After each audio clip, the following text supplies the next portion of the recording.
Пагроза поўнага закрыцця мяжы з Латвіяй і ўзмоцнены кантроль на ўездзе з Расіі. Маштабны лясны пажар на Гомельшчыне і рэзкае скарачэнне чарнобыльскай зоны. Першы штрафбат з аграрыяў і трывога ад сіноптыкаў. Пра гэта і не толькі раскажам у кароткім выданні навінаў аўторка 4 жніўня на Белсаце. Пачынаем. На расійска-беларускай мяжы ўзмацніўся кантроль за легкавымі аўтамабілямі. Кіроўцы паведамляюць пра дэталёвы дагляд на трасе Масква-Менск. Пра гэта піша праваабарончая ініцыятыва «Майдэй Тым». Паводле праваабаронцаў, мытнікі правяраюць багаж і асабістыя рэчы пасажыраў. Да прыкладу, у канцы ліпеня каля расійскага пункту Красная Горка спынілі некалькі аўтамабіляў з беларускімі нумарамі. Іх рэчы расклалі проста на ўзбочыне і старанна аглядалі. Таксама на аб'язных і лясных дарогах з'явіліся патрулі расійскіх народных дружыннікаў, якія дапамагаюць сачыць за памежнымі тэрыторыямі. Пры гэтым афіцыйных беларускіх памежных пунктаў паміж краінамі няма. Кантроль ажыццяўляюць мытныя службы.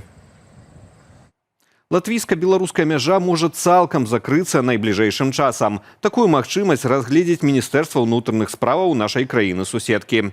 Гаворка ідзе пра пункт пропуска Патарнікі-Грыгораўшчына, апошняга аўтамабільнага пераходу на мяжы Латвіі з Беларусю. Калі ўрад падтрымае гэтую пастанову, рух легкавікоў і грузавікоў у абодва бакі будзе спынены. У рызе тлумачаць ініцыятыву пагрозую нелегальнай міграцыі, неабходнасцю ўзмацніць бяспеку ды вызваліць дадатковыя рэсурсы для аховы мяжы. Апроч таго, улады Латвіі гавораць пра рызыку правакацыяў і гібрыднага ціску. З 31 ліпеня пункт пропуску фактычна не працуе. Афіцыйна праз тэхнічныя праблемы з боку Латвіі. Пастанову суседняй краіны пракаментаваў для нашага тэлеканалу намеснік кіраўніка НАУ і спікер Коордынацыйнай рады Артём Брухан.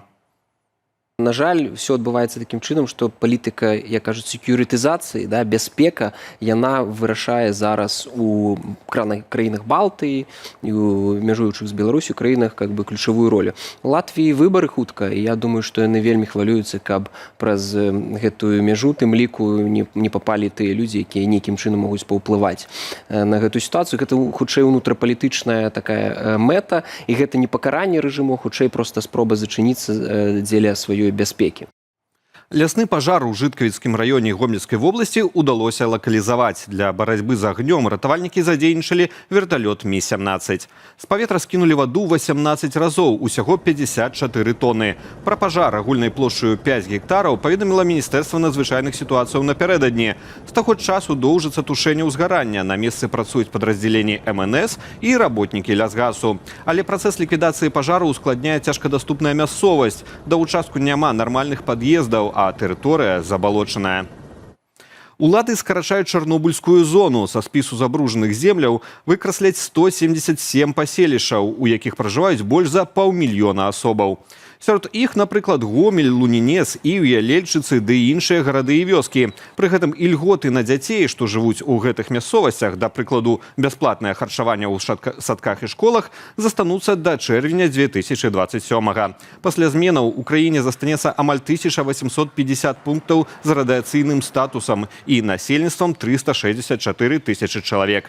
Новая пастанова ўраду набудзе моц пасля падпісання Лукашэнкам. Раней улады заявілі пра вяртанне часткі чарнобыльскіх земляў у сельскагаспадарчы абарот.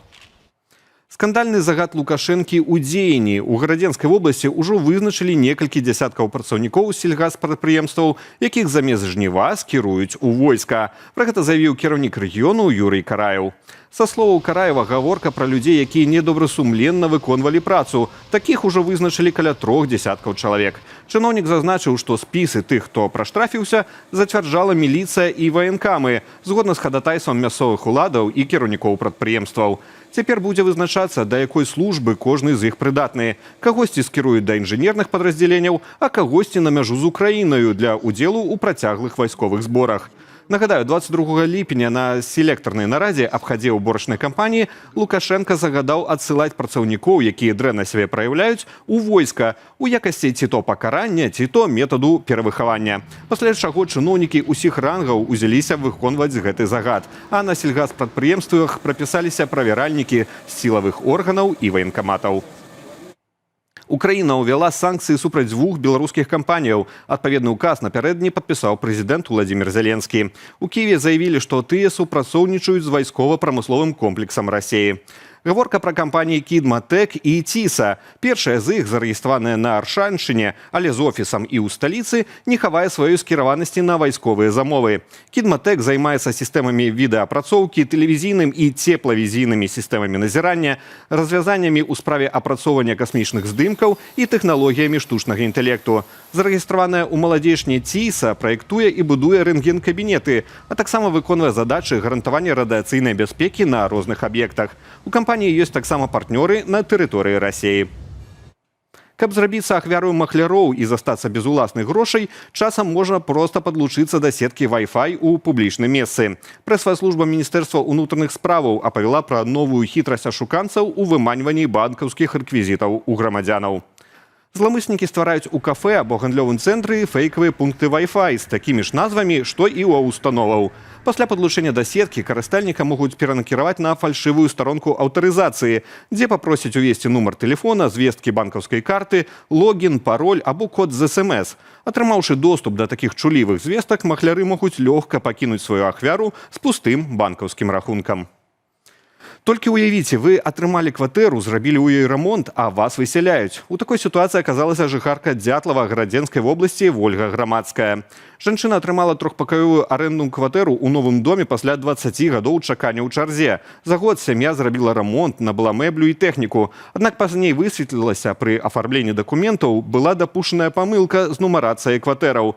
Памылку выявілі толькі тады, калі суседзі пачалі афармляць тэхнічны пашпарт. Цяпер жыхароў папрасілі памяняцца кватэрамі. Сітуацыя выклікала рэзананс у соцсетках. Генеральная пракуратура распачала правяранне. У Баранаўскім раёне работнікі Дзяржаўтаінспекцыі зладзілі пагоню за матацыклістам. За стырном аказаўся 13-гадовы хлопец. Падлетак патлумачыў інспектарам, што ўзяў матацыкл у свайго дзеда, каб пакатацца. У выніку транспартавы сродак сканфіскавалі і даставілі на стаянку, а матэрыялы скіравалі ў камісію ў справах непаўналетніх. Паводле праваахоўнікаў, адказнасць за ўчынак унука, а дакладней за перадачу транспарту чалавеку без пасведчання кіроўцы, панясе ягоны дзед. Надвор'е гэтым летам не дае беларусам адпачынку. Маштабныя залевы і буры змяняюцца экстрэмальную спёкаю. Сіноптыкі папярэджваюць, сёння на поўдні краіны чакаецца да плюс 36, а наступныя дні будуць яшчэ гарачэйшымі. Пры гэтым на захадзе краіны магчымыя кароткачасовыя дажджы і навальніцы. Сёння ж уначы моцную навальніцу адчула на сабе Берасце. Далей без каментара.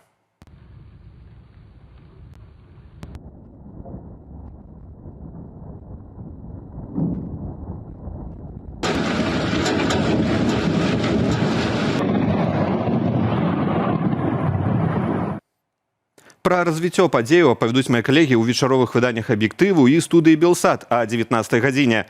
Заклікаю падпісвацца на нашыя сацыяльныя сеткі, а таксама, калі для вас гэта бяспечна, паставіць лайк і пракаментаваць гэтае выданне ў Ютубе. Беражыце сябе і заставайцеся з «Белсатам».